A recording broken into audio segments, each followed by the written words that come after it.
Hey, what's up? How are you today?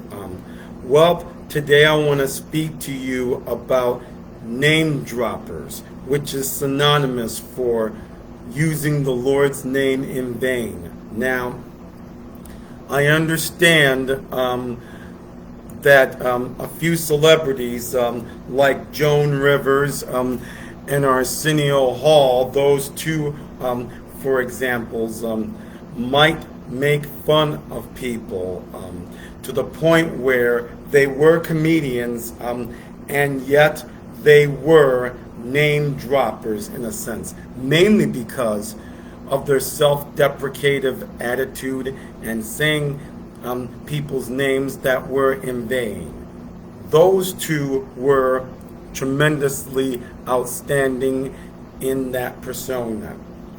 Yet Joan Rivers was one of those comedians, the second one after Phyllis Diller, who would try to name drop those people as far as the celebrity world is concerned.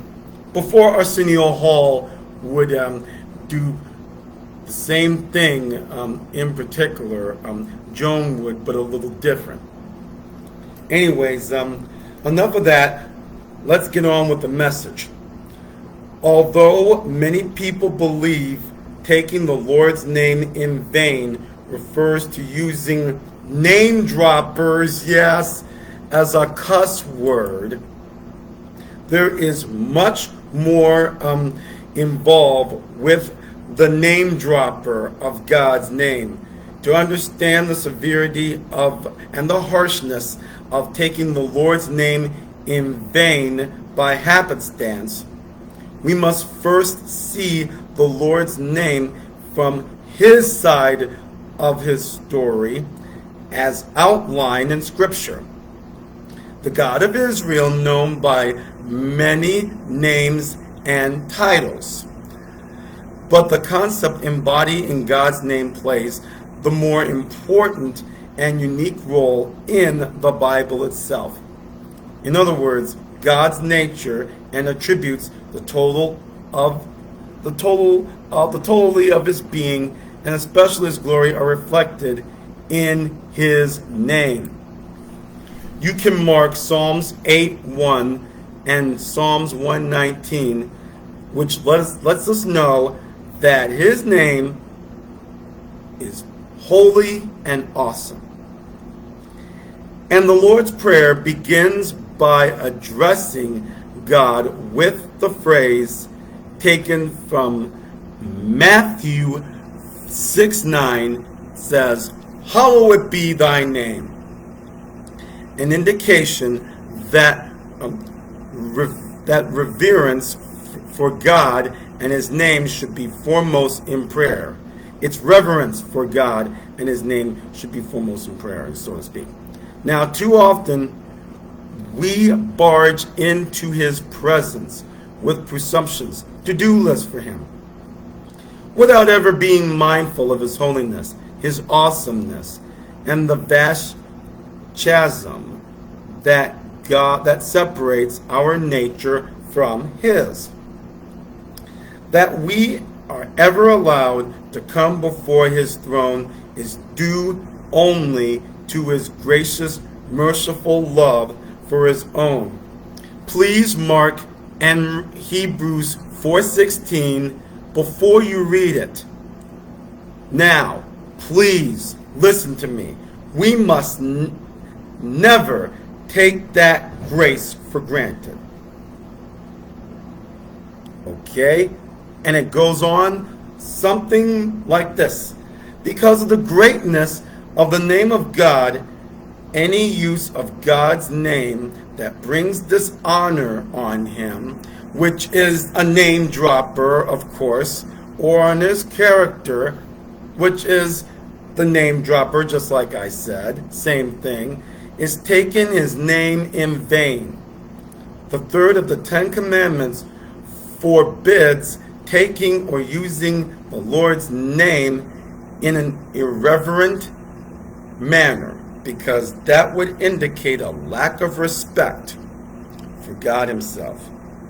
A person who misuses God's name will not be held guiltless by the Lord. Mark Exodus 27 before reading, please. In the Old Testament, bringing dishonor on God's name was done by failing to perform an oath or vow taking in his name. Leviticus 9:12. The man who used God's name in legitimize his oath and then broke his promise would indicate his lack of reverence for God as well as lack of fear for his holy retribution. It was essentially the same as denying God's existence. For believers, however, there is no need to use God's name to legitimize an oath, as we are not to take oaths in the first place, letting our yes be yes and our no be no. Matthew 33:37. However, there is a larger sense in which people today take the Lord's name in vain.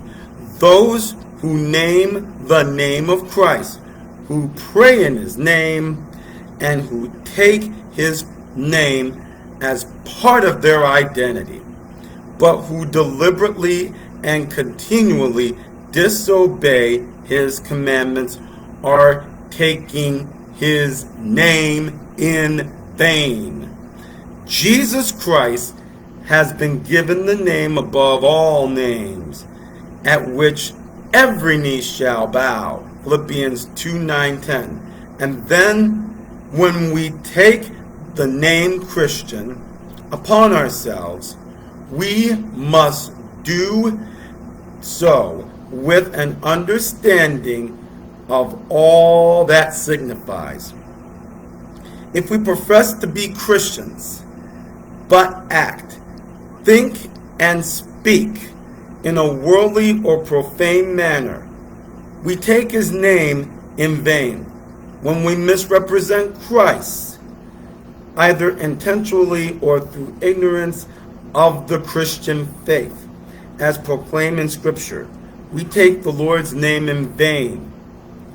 Now, when we say we love him but do not do what he commands, Luke 6:46, we take his name in vain and are possibly identifying ourselves to be among those whom Christ will say in Matthew 7:21-23, I never knew you, away from me, in the day of judgment. And finally, I want you to listen to this and take every note of it if you don't know this. The name of the Lord is holy, as he is holy.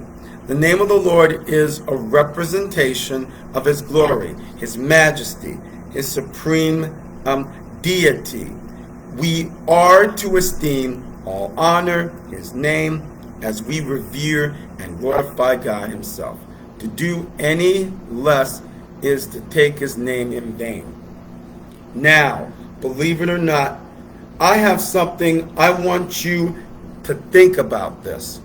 Every time when we try to behave like Christians,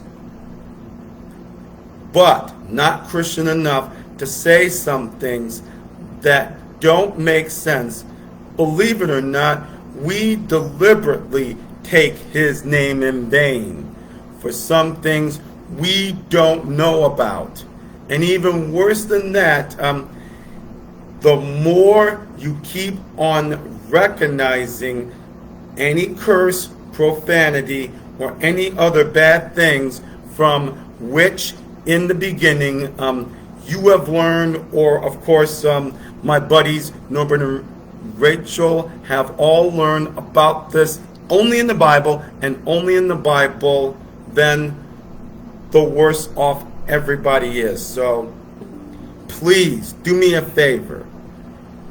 Each and every one of you have to be very, very, very careful about what you say to your friends, what you say to your family, what you say to your coworkers, or even your dating partner or your spouse. Because if one hoarse or cuss word, especially when you don't mean that in any other way, will obviously hurt you. And even worse than that, it will eventually cloud your vision. So please, I'm asking you, you have to say things in a way that everybody can understand, and to make sure it is all clean and clear. May not be simple, that's all there is to it. Well, I hope you learned your lesson today, and thank you for watching. See you again next week with more Bible studies. Bye.